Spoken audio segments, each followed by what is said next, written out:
Hi, I'm Naomi Murphy, and this is the Locked Up Living podcast, where we talk with a wide range of people about harsh aspects of institutional life. We also explore some of the ways to overcome them and to grow and develop. I'm David Jones. So join us every Wednesday morning, 6 o'clock UK time, for a fresh podcast. So today we're pleased to welcome along Michael Davitt, who's an author focused on mental health issues. Michael has penned 5 books to date, drawing on his experience and then recovery from complex PTSD stemming from emotional neglect in childhood. And he lives in Vienna. Welcome, Michael. Oh, lovely to be here. Thank you for having me. Hello, Michael. Very nice Hi. to meet you. Thanks very much for coming along. Thank you. So, Michael, who is Luke Pemberton and why is he so relevant to your story? Luke Pemberton is a pseudonym I chose when I started writing about my experiences. I've no idea why I chose that name, to be frank. I did one of these random Google name generators and it came up. And maybe there's some kind of religious element to the Luke thing, or maybe it's a Star Wars thing or whatever. I'm not quite sure, but just a pseudonym. And the reason I chose a pseudonym was I was writing about my parents, my childhood, and they live in a small town in South Wales, and they're members of a very gossipy golf club. So at the moment when I started writing these books, I didn't really want them to be aware of them, or at least I didn't want their friends to be aware of them. Hence the choice of a pseudonym. I kind of regret it now. I wish I'd kind of taken more ownership of my books rather than using a pseudonym. So that's the story behind the name. I can go into more detail. I mean, of course, Luke Pemberton is myself, Michael Davitt. I'd be more than happy now to give you a little rundown of who I am as a person. Would that be acceptable? Okay, Yeah. That would be great, Really particularly helpful. if you feel able to share anything about your early experiences. Yeah. Excuse me. Well, first of all, again, it's a real privilege to be able to talk about my own experiences. A lot of people in life don't have this experience. I grew up in a fairly wealthy family in South Wales. From the outside, we looked like a pretty functional family. My father was a company director. My mother was a housewife. But often, as is the case with many families, all wasn't as good on the inside as it appeared. So I went to religious schools as well, which I'll come on to a bit later on. But basically, I failed to attach to both parents. It's as simple as that. And as you know, attaching to a parent is fundamental to healthy emotional development. And I failed to attach to my mother and to my father. My parents had very traumatic childhood experience themselves. And I just felt I couldn't, they weren't there for me. I really felt they didn't really want me to be alive. And it became quite an existential fear in childhood. And like most kids, when you're trying to work out what's going on and you have a lack of information, you just create your own narrative. And that narrative is, of course, as you know better than I do perhaps, is I'm to blame. I'm the reason I can't attach. All my friends and their families have good relationships with each other, it seemed. I'm uniquely one. I'm the one who can't do that. I'm to blame. And then that led to a sense of abandonment, I guess, of my authentic self, which is another key issue I'd like to touch upon perhaps later. These feelings were all then repressed. I went to school, a private school in South Wales, a prep school, then I went to a boarding school, and I didn't really realise what was going on. I knew I wasn't quite right all my life, but then in midlife, this is the short version of it all, I had a big breakdown about 10 years ago when one day I was in the room at home with my kids, my then wife, and everything in my mind just fell out. It was a complete emotional breakdown.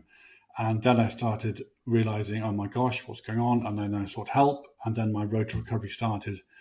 So that's in a very small nutshell. Basically, it's all linked to childhood trauma, emotional neglect and abuse. Not blaming my parents in any way. They themselves were abused and neglected. But a last point just on this before we move on is, because I came from a wealthy family, I felt privileged. And if you're privileged, I felt I didn't really have a right to complain.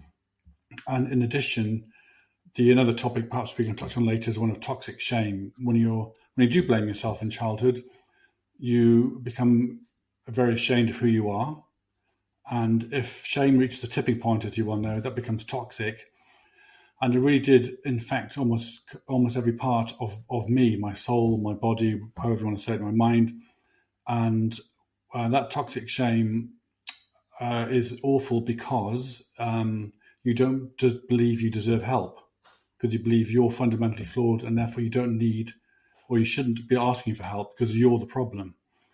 So those two things really hindered me recognizing what was going on in my life until my mind decided to break me, which actually on reflection it was a bizarrely good thing. So that's kind of me in a nutshell, I guess. Thank you, Michael.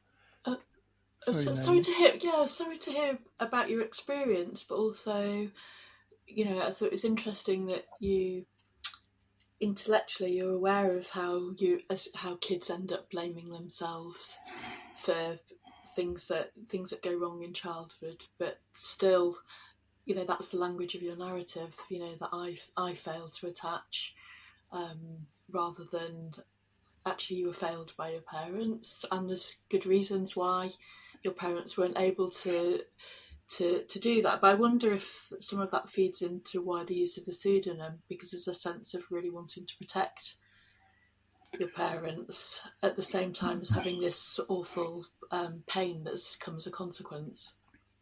Yeah, I think so. Naomi. I think it was. It's a painful thing to go through, certainly. And I think the one thing is, when you're a child, you can't acknowledge the fact that your parents may not love you. I think it's too frightening a thing to admit to a child. Oh my goodness me, I'm in trouble here.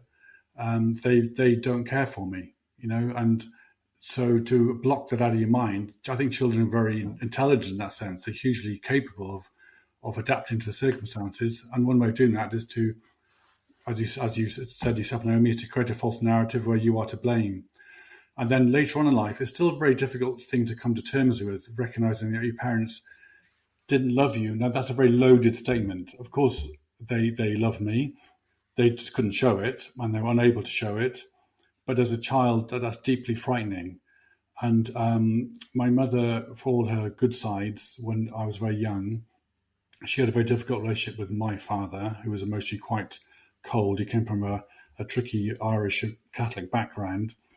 And so she took out a lot of her frustration on me, and she did shame me quite incessantly. And I generally felt in childhood that I could be abandoned at any moment. I imagine her driving me off to a mountaintop somewhere and just leaving me. And of course, I think childhood fears, they're like the wild horses. As soon as they get startled, they just run, metaphorically speaking. So all these feelings I realize now and fears were going on in my mind at the time. And there was a genuine fear that I would or could be abandoned at any moment, and my father wouldn't step in. Now, of course, that would never have happened in real life, but that was genuinely what I feared as a child. And therefore, you create a narrative that you are to blame, because just the notion of your own mother driving you to a mountain top somewhere and leaving you to die, or abandoning you effectively to die, is too much for a child to bear. It's too much for an adult to bear, probably. But so hence this false narrative. And since then, I've had a deep-seated sense of fear of abandonment and rejection ever since. Even though you try to intellectualize and understand it, it's still a very, very deep-seated fear, and which takes a lot of time to recover from. But I guess in a nutshell, just to finish the point now, is it was. I just realized now how deep-seated those existential fears are in childhood. And it wasn't really what happened to me. I think it was almost a question of what didn't happen to me. So there wasn't that love, there wasn't that attachment, there wasn't that attention, there wasn't a validation of my feelings. And it's quite weird to recognize that all my issues have come from what didn't happen to me than what did happen to me, which is also tricky sometimes to explain to people.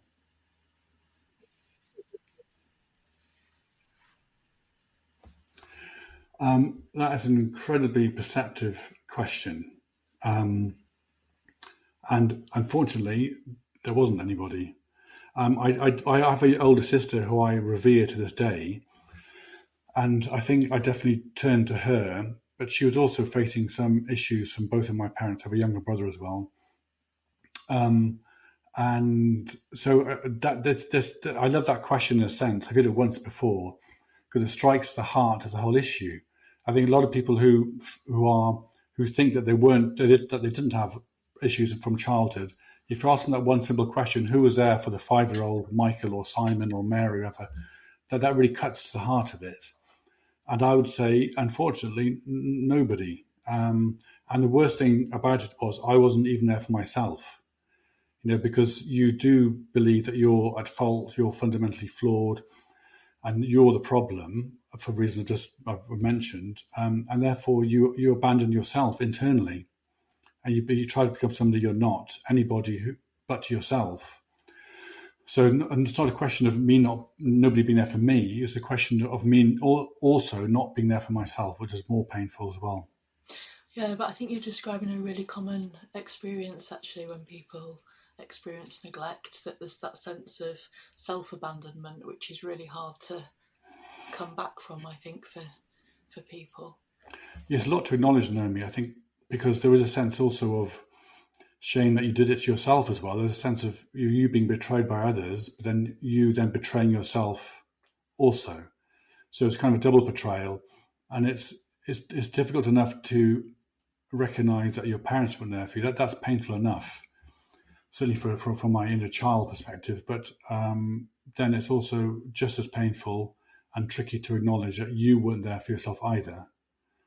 So So it is a very difficult thing to acknowledge, and it's a root of why I guess recovery from childhood trauma is difficult. Michael, I was thinking about your choice of the use of, to use a pseudonym, and there was a sense of regretting that when you first answered that question. I wondered whether that had felt like a bit of an abandonment of yourself. Also a very perceptive question, Naomi. I think using the pseudonym, probably me saying I was not to embarrass my parents, I think it was probably masking the real thing, which maybe there was also an element of shame about what I was writing. So maybe there's an element of, I'll use a pseudonym which will protect me from my story in a sense, in case my friends read it or in case other people read it, because what I wrote in the books I wrote was I come across as very emotionally naked in it, in that sense. So I think you're right. I think also a very perceptive question of you. I think, the pseudonym could well have been an excuse to not take ownership of my story from the very beginning, which I do regret. So you went on to boarding school. Was your prep school a boarding school? No, that was a day school in my local town, yeah. So, and we sometimes heard that people state that boarding school might be a good option if your home life is difficult. Was this the case for you? Another good question. I got very mixed views on it. I think I had a very codependent relationship with my mother because I had no connection, no real attachment to my father, who was often physically absent and very emotionally absent when he was present. And despite it being a very traumatic bond with my mother, I still had, it's all I had effectively. So going away to boarding school was, in a sense, a form of abandonment, I think. I did feel at the time, because I was brought there with my mother and my siblings and just left in the quad. There's a Catholic boarding school near Bath called Downside. And so there was an element of abandonment, I think I felt there. But on reflection, David, I think you're right in that there was a lot of people, I think it probably did save me to an extent from maybe further episodes of shaming at my hand of my mother, and my father was always quite hostile towards me. It certainly felt that way and dismissive. So I think it was a mixed bag, as I say. On the one hand, I formed very good friends there because you have nobody else but your friends. And I still click with them now really well, even though I see them very rarely, apart from reunions. I mean, I could go on a bit more about boarding school. I'm not sure whether this is the topic for this discussion, but all in all, a mixed bag. A sense of abandonment, certainly, but after a while, I kind of fell into a nice routine, good friends. My insecurity was a bit of an issue from my childhood. I didn't quite realise. Of course, there are cliques in boarding schools, an all-boys school. And everybody who was in the first team rugby team were the gods, and other people who weren't in it were the little minions. And I was caned. I was also at school by a monk, which for no real reason, which was also a bit traumatic. But then I had to form very strong bonds with the people you are there with. So difficult to say how my life would have turned out if I hadn't gone, but a mixed bag. And the final comment I would have on it, though, is I have two children. My daughter's 18, my son's 15. I couldn't afford it anyway, but there's no way I would have sent my children away to school. I always feel a bit sad when people say, oh, well, boarding school can represent a safe haven when home's really awful, because I kind of think that doesn't mean boarding school is a good place to send your kids. You know, it might be better than a neglectful or abusive household, but it still doesn't really seem to address the child's needs in sending them away. No, I totally know that boarding schools are dreadful. It's a dreadful notion in this modern day. It is that I think they're institutions of emotional catastrophe. They really are. You're brought there, and I think it's been well documented. Even I saw Earl Spencer the other day in the news talking about it. You do shut down. And you are very much emotionally on your own. And the only people you really have to turn to are other teenagers who've also, in a sense, been abandoned. And you can't expect peers to give you the emotional guidance, the psychological and a support that a parent can give you. And in our school, it was a monastic boarding school, so we were attached to a monastery. And to be fair, a lot of the monks there were very decent, very well educated, very good people. There were a couple of not ones which weren't like that at all. But the one I had, it was our housemaster, as it's called, was a really decent person. But he's a monk. He's got no experience of raising children. He's a very caring, kind, considerate man who really worked very hard to do what he could for us. But it's no substitute for having a mother and a father you can turn to when things go awry in life, which they always do in teenage years. And going through puberty there as well was just bonkers. They're just a really silly idea. They're a relic from the past that should have been cast away years ago. Thank you. Michael, just to take you back a bit, because you gave this very powerful description of emotional neglect, which in a way you'd interpreted as being yourself as being the bad one, the one on to blame. Was that something that dawned upon you gradually before you went to boarding school, do you think?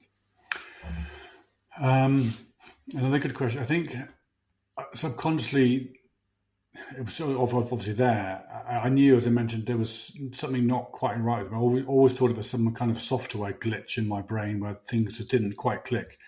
I knew I wasn't as confident as many other people. I liked time to myself to a degree, and I did feel dreadfully, dreadfully insecure, painfully, excruciatingly insecure. Boarding school was, to some extent, a relief from that because you're with a set of friends you can really trust. But outside of life, on some holidays or being back in South Wales and mingling with other people, I realised something wasn't right, but I didn't really realise the extent of it until I had my breakdown. And I remember a few months before the breakdown, just desperately trying to repress all these thoughts that kept on popping up in my mind without really realising I was doing it. But only when the breakdown hit did I realise the extent of it. Although I did start seeing a therapist a few years before the breakdown, and that helped to a degree. And my therapist, who I still see is wonderful. But I think the worst, my guess is the worst, it was bad enough that I couldn't admit it to myself at the time. And I think maybe if it hadn't been so bad, I probably could have admitted it to myself or to my friends and my family. But it was bad enough that I had to just repress it because it was too frightening for me. And then it only came out much later on when I just couldn't repress it anymore. Actually, can I just add one point? Often you probably know this better than I do, but people who've gone through really serious trauma are the ones who repress it the most, of course, because it's just so painful. So I don't know whether I'm in that category, but I certainly felt a very strong need to keep repressing it as much as I could And maybe I don't know if the trauma is even worse, whether it would have come out earlier, or if trauma hadn't been so bad that it would have come out early also. But my story certainly it was bad enough for me to repress it with all my energy possible until I just couldn't do it anymore. You're touching on something really important there, Michael, actually, because I think, you mentioned about the fact there was an absence of overt abuse at times, but it's what was missing that was more traumatizing. And we know from research that emotional neglect is at least as damaging as physical, sexual, and emotional abuse. But people don't seem to realise that, do they? And I wondered if you had any thoughts about why it doesn't get spoken about more. I think it's very difficult to acknowledge, because if it hands your parents, it's very difficult to acknowledge that they're the ones who perhaps wounded you. When I say emotional neglect, the two things that still trouble me to this day, despite all my work, I just have this image burned into my mind of my father turning away from me dismissively and withholding his affection whenever I tried to talk to him. And then my mother looking at me in despair with either her hand across her eyes or her hand on her heart as if she's about to have a heart attack. And these images now even are kind of burned into my mind. So I don't know whether you classify that as neglect or abuse, but it's a deeply frightening moment. And these repeated over many years. So in that sense, it was neglect. But it was also, I guess, you could categorize it as abuse. Again, no wish to blame them in any way, but it's just how things turned out. And I absolutely agree. And that it's a very challenging, it's a very difficult thing to what's the word I'm looking for now? I do agree that it's as bad as sexual or physical abuse. That's a big remark to make. I recognize that. But toxic shame is a key thing. When you're ashamed to your core as a child, it's a very, very difficult place to come back from because it's so insidious. And the more you don't talk about it, the worse it becomes. I think with sexual violence or rape, whatever, if I'm being very frank, it can be just, these are very controversial statements, I know that, but it can be a number of incidents, but you can pinpoint the incidents. And you know as a child, this is very, very wrong. With emotional abuse, you're thinking, okay, she's obviously very angry with me. I'm a burden to her. She may not want me to live anymore because I'm such a burden. I might give her a heart attack and she might die. And my father wants nothing to do with me. And it's a very subtle, insidious way of harming somebody because it goes unnoticed. Nobody notices that this is happening because there's nobody around to see it. And it happens over multiple weeks, months, years. And the damage is so deep-rooted that it's very difficult to escape from. Of course, in no way am I belittling sexual or physical abuse in any way, but all I would say, again, a very controversial remark, is those are real markers in your life, which if a father hits you, you know that's wrong. If a mother or a father regularly dismisses you or invalidates your feelings or feigns heart attacks, implying you're a burden, you're going to kill them just for being who you are, those aren't, in a child's mind, those aren't significant events, but over time they accumulate hugely. Yeah, I think all children deserve to feel special and precious to their parents for being, for their personal qualities, not for their achievements.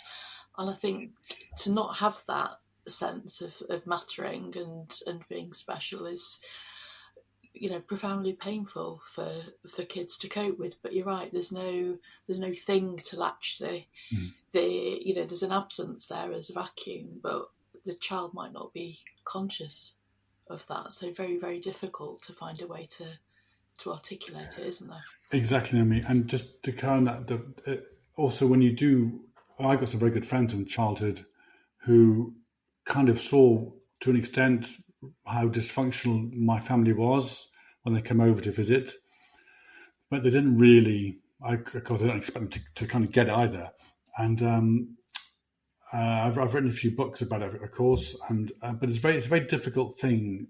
The word convince isn't the term I really want, but it's very difficult for other people to understand it.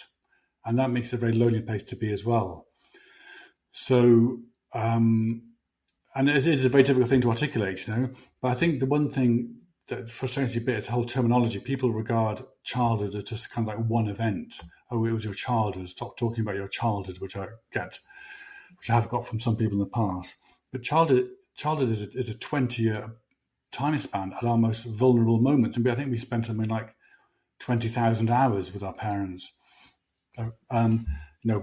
putting the boarding school aside. So, and of course, we are at our most vulnerable, and we can learn a language in years 0 to 6. So you learn your own emotional language of self-abuse and self-disregard, and like self-hatred isn't a too strong a term to use. So it's amazing how deeply ingrained those beliefs can become. But because people term childhood as just one event in life, they kind of group this 20-year critical period as one issue. Then I think that also belittles it a bit. It's a number of years trapped in a very dysfunctional environment at a very vulnerable and impressionable age. So I think emotional and emotional and psychological abuse and neglect is a very difficult thing to convince. Again, that's not the word I want, but to talk to other people about. I guess convince is the right term, maybe, that this is a serious issue. Yeah, it really matters. No, I was just going to come back to the fact that you mentioned you've had a mental health breakdown, but before that you were working in the diplomatic service, weren't you? And to many people that would look like the epitome of someone who's highly successful. I imagine that's how people saw you. Did other people realise you were struggling at that time? Just to clarify, I was working in a United Nations type organisation in Vienna called the OSCE. It's a very political organisation dealing with conflicts in the former Soviet Union. And before that, I did work for the EU institutions in Brussels, and I had a local position in the Irish embassy in Vienna. And I loved the work. And did people realise? I mean, my roles were fairly junior. My career kind of stalled at a reasonably early age because of my lack of confidence. I didn't really put myself forward for any form of promotion or anything. I just kind of wanted to sit in my reasonably straightforward job at the time. Does anybody notice? No, I think toxic shame is one of those things where you do a very good job of hiding it. I spent an awful lot of time when I could on my own, even though I was married. My now ex-wife also had some issues in childhood, which were very uncomfortable for her, and she didn't see it either. I'm not blaming her either, but so the answer to your question is no. I think people saw it in the sense that I was capable. I really was quite good at my job, but they saw that I was lacking confidence for sure, and that certainly that was certainly how I was perceived. So I think, they did to an extent, but certainly not the degree to which I was suffering. But again, I didn't really realise it at the time either. Okay. What role did drawing play in your recovery? It was really key, Naomi, to begin with. So I had this breakdown. My boss is one of the most amazing women I've ever met, who signed me off for sick leave. I was off for 9 months, and after my breakdown, I had to go to a clinic because I was drinking far too much alcohol before that, and it was kind of like a combination of an alcohol clinic and just a place to escape life for a bit. And I started writing down what was going through my head, journaling, which is wonderful, which I still do. And then I started drawing stick figures, just doodling one day, and I thought, oh, this is nice. Then I started doodling how I felt as a child and then my parents, and did some speech bubbles, and that just grew and grew. And I did about a couple of hundred drawings, which I found really cathartic and really useful. Much better than actually than writing out pages of notes. And then I thought, well, I could turn this into a book, which I did. And then I thought, oh, there's more stuff to come out. So I started doing more drawings. And then now I'm now doing 5 books. The 4 books about my life, my experiences, and they all contain about 200 drawings. And then the 5th book is outlining my process of how I draw and what themes I cover and what type of drawings I do. So it was really fundamental. I think anybody who's gone through trauma need some kind of creative way to express it. And that could be drawing, poetry, music, acting, whatever it may be. But I think my realization at the time was I need to get stuff out of my head somehow. Initially, that was getting out of my head onto paper. And then I thought it was much easier to convey certain expressions through images. And then I started drawing it. And I just find it a really useful thing. And also people understand drawings quite quickly rather than reading text. As you know yourself, images are a very powerful medium. And I think, it goes all the way back to us as living in caves and cave art, and mankind has just a desire to express itself in drawing and artwork. And I find it, I just stumbled across it, to be honest, but I'm really glad I did. Well, I think you touched on a really important point, actually, that I think when we experience something traumatic, ultimately trauma is destructive, and it's almost like we need something creative to counteract the destructive energy in our lives. But I was curious about whether you'd experimented with other kinds of drawing and other kinds of art as a way of expression, and what was it about drawing that was so much more powerful for you than words? That's a good question. I think drawings can be really simple, and the simplicity can be really powerful. So I drew one very simple drawing of me as a stick figure with a beggar's bowl, and then all that said on the beggar's bowl said just a love and affection, or just a picture of me just with a stick figure kneeling down on the floor, just with tears coming down my eyes, or T-shirts saying I'm in so much pain. Or they're very simple images which could really grasp what I was going through, and so in that sense, it's another good question. I still journal every day. When I wake up in the morning, I write down, I tap into my phone what any dream or what I've been thinking or any reflections. And I've written hundreds, if not thousands of pages of stuff.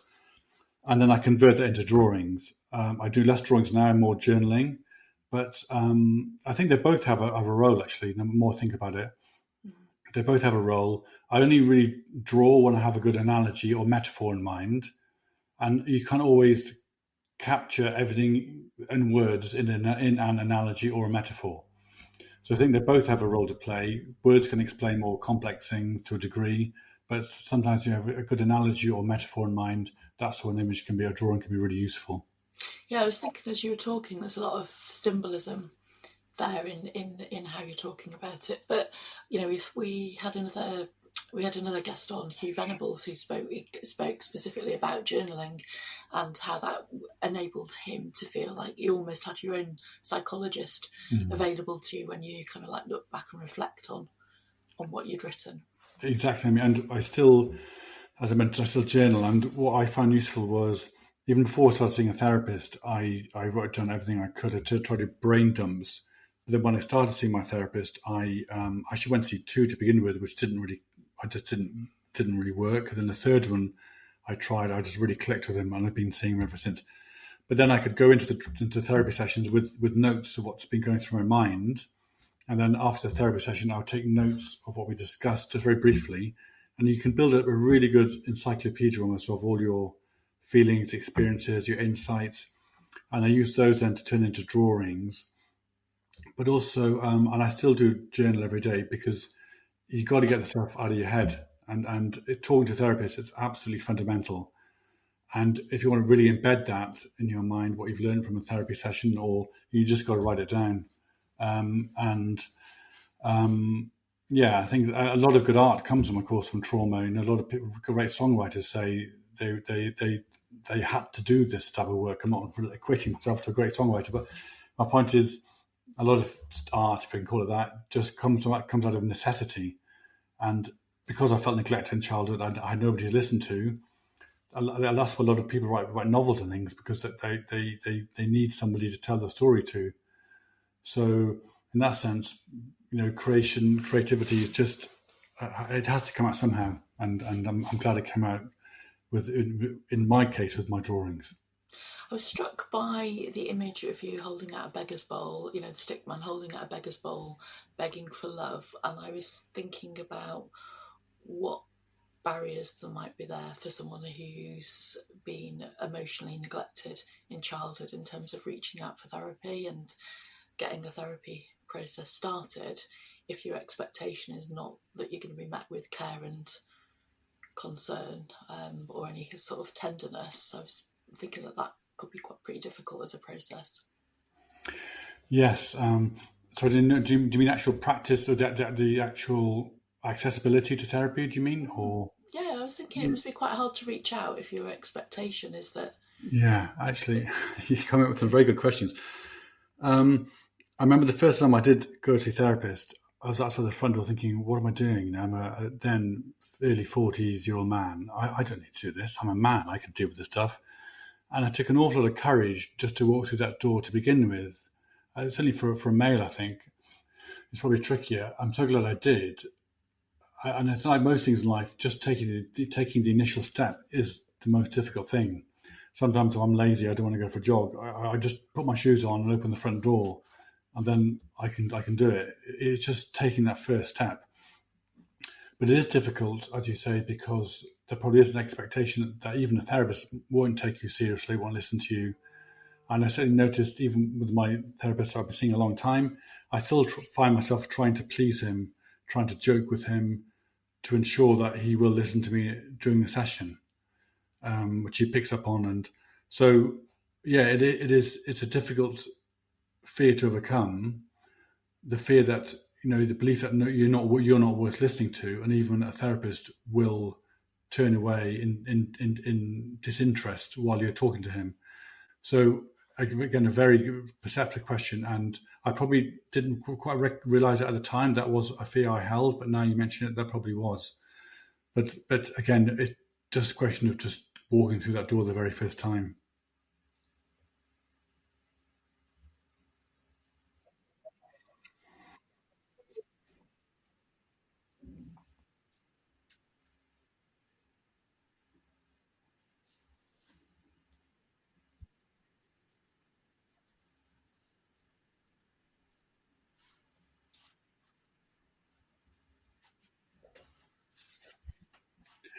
Thank you for compliment, David. So a long time ago, about 5-6 years ago, I was listening to the radio, and I overheard an interview on Radio 4 with a guy, with a professor of psychiatry at Cardiff University. And he's a wonderful man. And I texted him or emailed him saying, I'm also born in Cardiff, from South Wales. I'd love to get in touch one day, because on the radio he mentioned he had this patient involvement group, or public involvement group, sorry. He invited me along to it, and I've been attending it ever since. We meet 3 or 4 times a year on Zoom. And from that, he then became involved in the Welsh Government's new strategy to create a trauma-informed society in Wales. And because he knew me well, they were looking for people with lived experience. And he asked me to come on to the group as a person with lived experience, as a lay person. And it's a wonderful initiative. They bring together NHS Wales, all the health trusts, all the health boards, charities, LGBTQ representatives, Welsh Government people. They talk to representatives of the judicial sector, the police, everybody really. And the whole idea is to create a framework in Wales where everybody buys into this notion that trauma affects everybody, and everybody dealing with the public should be aware of what the indicators are, how to spot it, and just to be more aware of the damage it can cause. And that trauma, covers everything from a car crash that somebody may have been in, to a police officer going through what they've gone through, to a child being neglected or whatever. So, and there's a lot of buy-in from the Welsh Government, which is to their credit. And I know they've done something similar in Scotland, but I was really just as a layperson. I think, again, it's a wonderful mix of people, everybody from clinicians to professors to government health people to NHS people, etc. And if I can be really, really critical of what is a wonderful process, occasionally they do talk in kind of academic type vocabulary. And I think I was there without wishing to, blow my own trumpet too much, just to occasionally bring in a view of of a person with lived experience to sometimes bring the discussion from a reasonably ephemeral level back to a kind of more pragmatic level. But again, I thought there wasn't a huge role I played, but I think they just wanted to hear from somebody with lived experience who they knew reasonably well, who could on occasion articulate what it's like to have lived experience in order that they can reflect the drafting of this framework to reflect real life situations as opposed to more kind of ephemeral notions that they were discussing at the time. Do you have a sense of what they hope to achieve with the strategy in terms of, what will being trauma informed do for Wales? I think they want everybody who deals with the public in general to just be aware of how, in many ways, it's kind of an indictment of our present day society where a government has to make everybody aware that people are traumatized, by the society we've created for ourselves. But what they're trying to do, they're trying to get buy-in from everybody to sing from the same hymn sheet and to understand common terms of what trauma means, the different levels of it, different perspectives on it, and everybody to buy into it, and the Welsh Government to adopt it. And this can then be filtered out to all, be it hospitals, be it prisons, be it schools, whatever it may be, certainly the justice sector as well, so that everybody is just aware that trauma is a reasonably deep-rooted problem in society and in many people, and how to be more aware of it, so that when they can see the signs of it in people, and that they can tailor their responses to people with this kind of trauma-informed mindset in mind, which I think is just a really great way to educate everybody about it. Everybody's aware of the increasing discussions on mental health, but it's rare that a government and a national government, albeit a principality, takes the initiative to take ownership and accountability of this issue on a kind of nationwide level. I think Scotland are doing something similar. I don't know much about the English approach, but I just think it's really commendable, and I was delighted to be involved, albeit in a reasonably limited role. But again, on the flip side, it is on the broader notion. It shows that our societies as a whole, and it's nothing to do with Wales now, aren't probably functioning as they should if a government has to take the initiative to inform everybody that is linked to it how traumatized its citizens are. But a wonderful initiative, I have to say. Thank you, Michael. It sounds as if you think Wales and Scotland are a bit ahead of England in developing these strategies. Yeah, I'm not quite sure. We had some dealings. I was only kind of just watching as there was somebody coming in from NHS Scotland who also was in one of our working groups, and they seemed to have a pretty good hold on it. But again, we didn't have any direct interaction with because of course health devolved, as you know, but I do. So we didn't have any. I certainly wasn't party to any direct involvement with anybody representing any English initiative. So I can't really comment on that. All I know is that Scotland seem to have their own. They seem to be aware of this topic very much so, and the Welsh Government also. So it's just great that I think maybe also being a smaller country can help as well, because it's easier to bring everybody together, and everybody kind of knows each other anyway to a degree. So and there's much more willingness. There's a very strong willingness to work together as a result, because again it is a pretty small country.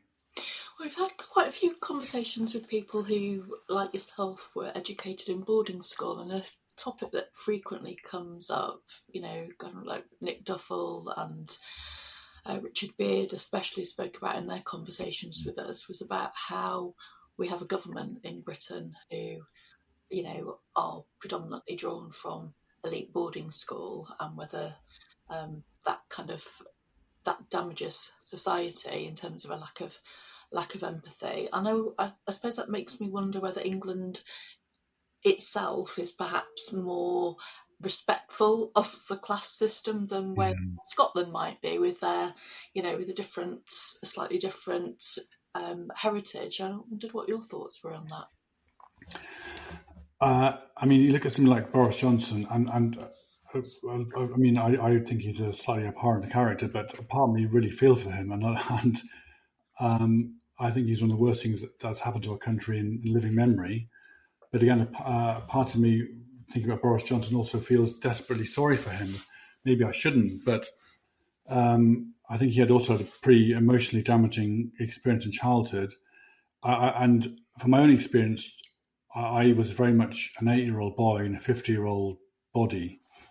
And a lot of and I think with Boris Johnson, he obviously went through a similar experience. Well, I don't know, I can't say directly, but my gut instinct is a lot of these people who became politicians in England went through similar experiences I did.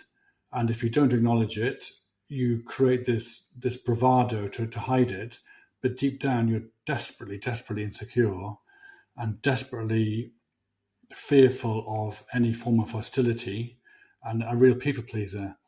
And when you go to something like Eton and Oxford, where you're certainly in my school as well, you know it's drummed into you that you're confident and you're competent and you're going to a great school and you know leadership is required and that's a really toxic mix to tell people that they are a future prime minister, like probably in Eton and Oxford's case, to somebody who is deeply, deeply wounded and damaged at a very fundamental level.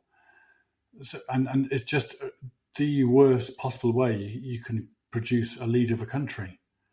You know, you're playing with fire. You really are. Also, it's very unfair on the person, if I can put it that way, to put him in that position. Of course, Boris Johnson was somebody who created his own tragedy, but also there is a part of me, you have to admit, that does kind of feel sorry for him because he's trapped in his own childhood dynamic of fearing authoritarian figures. Again, that's just my best guess. And hence his desperate desire to placate and please people over all other considerations, including those of the country. So I think boarding schools produce. I mean, a lot of people in my boarding school left, and they're pretty decent people. You know, come from good families, and they realise they were very privileged to go to a school like that. Psychologically, emotionally, perhaps a bit underdeveloped, but decent people. So I don't want to damn everybody who went to boarding school because that'd be ridiculous. But if you have an emotionally neglectful, abusive childhood, and then you throw a boarding school on top of that, and then you tell people they should be a leader, and then you take them and you give them another elite exposure to a wonderful university like Oxford, it's going to cause problems down the line. It really is, and I suppose what I was getting at was I wonder whether it would even be possible for a group of individuals of that kind of upbringing to even entertain the idea that a trauma-informed strategy might be necessary for England, if you see what I mean. That if they're hiding in that sense of bred in superiority and not able to acknowledge the vulnerability, you know, is it really possible to think that for them to think that England might need a trauma-informed society? And the other country that comes to mind, obviously, as well, is Northern Ireland, which obviously has a hugely traumatic history. And I don't know that Northern Ireland is making any efforts to have a trauma-informed Northern Ireland strategy. I don't know if either of you two do. I'm not sure. My dealings with Scotland and with Wales. So I'm not sure about in the Northern Ireland, and I'm sure there are a lot of initiatives there that do try to cope with the trauma of the Troubles. I think you make a very good point, Naomi. How can somebody in a government leadership role who has repressed his or her own trauma be willing to acknowledge that other people require, or that citizens in general, or that society in general needs a trauma-informed framework? Acknowledging you've gone through trauma, the worse the trauma you went through is, the more difficult it is to acknowledge. And by acknowledging it, you're admitting that you have all these repressed feelings that are just too terrifying to acknowledge. So, yeah, very perceptive point there. I think it's a difficult ask for sure for somebody who can't acknowledge, who's too fearful, like many people in society are, too fearful to acknowledge their own suffering because it's too painful. How then can they be expected to acknowledge that other people out there need trauma awareness. It's a non-starter. What are the important points to bear in mind in trying to reflect trauma-informed principles? Gosh, a good question. I think people have to start telling their stories. I think, sexual abuse and physical abuse, as you mentioned before, are kind of clear-cut societal no's, and of course society is very aware of these as fundamentally very wounding and damaging events. But we need people to talk about what they went through in terms of emotional psychological abuse. So I think as soon as people start telling their stories and people start listening, like somebody as good as yourself, Naomi, then I think we can start building on that and creating more awareness of the levels of trauma that many people are going through without really realizing it. And I think I went through, as I mentioned, I came from quite a wealthy background. I was educated, private school, educated to the masters. There are a lot of people out there who are like me, actually, who are quite high-functioning professionals who deep down are actually really quite traumatized deep down. But because they feel privileged and they're educated and they're in high-flying positions, they don't feel that they have the right to tell their story. It's just one example of another obstacle often in place in society. People don't like listening to people talking about emotional and psychological abuse or neglect because, I think it can trigger some people who've gone through it, and B, people need to be convinced of it because, again, going back to sexual and physical abuse, that's clear cut. This isn't, and it takes a good ear like yourself, Naomi and David, to listen to people like me telling my story. And I think the more people that tell the story, the more awareness there is, and then on top of that, you can build some kind of more trauma-informed society.